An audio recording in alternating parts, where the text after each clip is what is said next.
Reclaim your power now. Have you ever felt like life is happening to you instead of for you?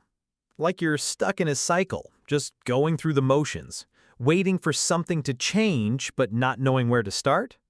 That feeling of merely surviving, not truly living, is more common than you might think. But here's the truth. You're not alone. And even more importantly, you have the power to change this. In this video, we're going to talk about something essential: how to take control of your life and claim what is rightfully yours. I'm not talking about some illusion of control, but the real strength that resides within you to create the life you've always dreamed of. It's time to stop waiting and start acting. We're going to explore how to stop being a victim of circumstances and start being the author of your own story. By the end of this video, you won't just feel more empowered, you'll also have practical tools to take charge of your life and begin living with purpose and authenticity. Are you ready for this journey?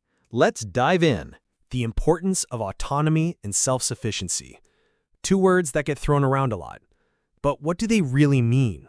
At their core, self-sufficiency is the ability to rely on yourself, not just for your physical needs, but emotionally and mentally as well. It's about knowing that no matter what life throws at you, you've got the strength to handle it. Emotional and mental self-sufficiency are just as important as financial independence. Too often, we look for validation or support from others to feel good about ourselves. While having a support system is important, emotional self-sufficiency means being able to stand strong even when you're on your own. It's about trusting your own judgment, finding strength in your abilities, and learning to cope with life's challenges without always needing someone else to fix it for you. Let me paint you a picture. Think about a time when you faced a major setback, maybe a difficult breakup, a job loss, or a personal struggle. In that moment, you could have leaned on others for comfort, but you didn't.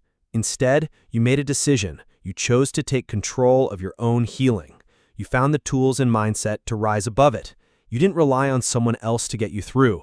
You found the strength within yourself. That's emotional self-sufficiency in action. But here's the truth. Autonomy and self-sufficiency are not always easy. Society often conditions us to believe that we need others to validate our worth, especially in areas like our careers or relationships. Women in particular often feel the weight of these expectations. Society tells them what they should do or should be. But true autonomy doesn't just mean financial independence. It's about owning your choices, your emotions, and your path forward. It's about breaking free from societal norms and stepping into the full power of who you are. For men, embracing self-sufficiency is also key. Society often expects men to be strong and stoic, making it difficult to ask for help or admit when they need support. But the truth is, being self-sufficient doesn't mean doing everything alone. It means knowing when to trust yourself, when to seek support, and when to push forward despite the odds. Ultimately, self-sufficiency is about taking ownership of your life and your decisions. It's about not waiting for permission or external validation. It's about having the confidence to move forward and claim the life you want on your terms. Turning failures into fuel. Failure. It's a word that carries a heavy weight, isn't it? It feels like a setback, a sign that we're not good enough, that we've fallen short. But what if I told you the failure isn't the enemy? In fact, it could be one of your greatest allies. Here's the truth. We all fail. It's part of the human experience. Some of the most successful people in the world have failed more times than they've succeeded. The difference isn't in avoiding failure, it's in how we respond to it. Think about it for a second. When you fail, you have two choices. You can see it as the end of the road, or you can treat it as an opportunity to learn and grow. That's where the magic happens. It's all about shifting your mindset. Instead of asking yourself, "Why did I fail?" ask yourself, "What can I learn from this?" or "How can I do better next time?" Let me share a personal story. A few years ago, I started a project I was deeply passionate about. I invested countless hours, poured money into it, and hoped it would succeed. But in the end, it didn't go as planned. At first, I was crushed. I thought I had failed. But after taking a step back, I realized how much I had learned in the process. I gained new skills, discovered things I didn't know about myself, and found a better approach to my work. That failure didn't define me. It fueled me. It became the foundation for my future success. That's the power of failing forward. It's the idea that every failure is just a lesson in disguise. When you look at failure as a step towards success rather than an obstacle, you can move forward with resilience and confidence. It's normal to feel discouraged when things don't go as planned. But remember, setbacks are temporary. Every successful person has faced obstacles and setbacks. What matters is your ability to rise again stronger and wiser than before. Failure isn't something to fear. It's a powerful tool that, when used right, will push you closer to your goals. Redefining success on your own terms. We've all been told what success should look like. It's that picture-perfect image of a great job, a big house, a fancy car, and an Instagram-worthy life. But let me ask you this, is that really success? Or is it just what society wants you to chase? Traditional success is often defined by external markers, titles, wealth, social status. But the truth is, real success comes from within. Success isn't about conforming to someone else's idea of what you should be. It's about aligning your life with what you value most: happiness, fulfillment, balance, and peace of mind. True success should be a reflection of who you are, not a mold you have to fit into. Take a moment to think about this. What does success mean to you personally? Is it waking up every day excited about your work? Is it spending time with loved ones? Maybe it's creating something meaningful or living a life that aligns with your values. Whatever it is, success is yours to define. Let me share a personal example. I used to measure success by how much money I made and how many likes my social media posts received. It was exhausting and left me feeling empty. But then I started focusing on what truly made me feel fulfilled: helping others, connecting deeply with people, and making time for my own well-being. When I made that shift, everything fell into place. I felt more successful than I ever had, even though my life looked nothing like the perfect image of success society told me I should be chasing. And here's the most empowering part. You get to redefine success for yourself. It's not about competing with anyone else or chasing a life that isn't yours. Success is about creating a life that feels right for you. A life that brings joy, satisfaction, and a sense of purpose. Embracing vulnerability as strength. Vulnerability. It's a word that often gets a bad rap, isn't it? We're taught from a young age that to be strong, we need to hide our weaknesses, put on a brave face, and never let anyone see our true feelings. But what if I told you that vulnerability is actually one of the strongest things you can embrace? Being vulnerable doesn't mean being weak or exposed. It means having the courage to be authentic, to be real.